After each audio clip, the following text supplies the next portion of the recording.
All right, so we're going to grab the universal color swatches in order to put them into our Animate file.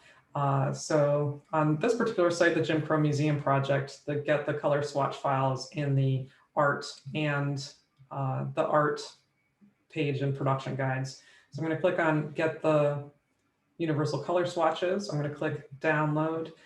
I want those to go into a folder which would be appropriate. I'm on a Mac, so I'm going to click show finder. And I'm clicking new Finder window because I want those to go into a folder that I call brushes and presets. Brushes and presets is something where I've got like all my Bonner brushes, any brushes that are sharing for projects, color swatches, things like that would go into there. The next phase is to go into Animate. So I'm going to share a different screen.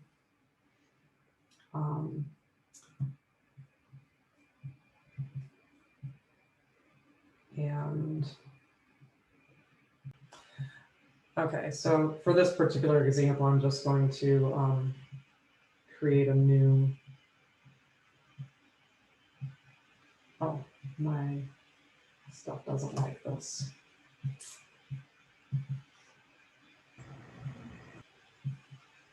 Okay, so here's my document. And if I go over to color, I want really the swatches here. If you don't have them up, am I sharing my screen with you, Nate? Yep. Okay. If you don't have swatches up, you're going to go to Window and then swatches, which it says are up. Oh, they're just on my other screen.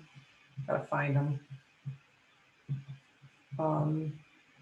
So these are the standard swatches, which are really only set for complete web. So we want to make ours universal colors. So I'm going to click on replace colors. First, you click on this hamburger button, replace colors, and then I'm going to go grab them from my brushes and presets and grab the .clr file and open it. And that will pop these in. So this is the color set for what we were talking about here, which is the universal color palette, which allows for red, green, color blind to experience the world in the same way that full color people do by reducing some of the brighter colors and letting yellows and blues be the most intense. So that is why we use it. And that's how to apply it to your Animate file. When you're in Animate, there are some options for you. You can, let me see, where's my swatches again? If you open up a yellow, for example, and you want this yellow to be brighter, so if I click on this solid color, it should bring it to my here. Okay. I like to see things in HSB. So if you click on H instead of like this, it will be more in line with being able to go to more saturated and lighter and darker and neutral.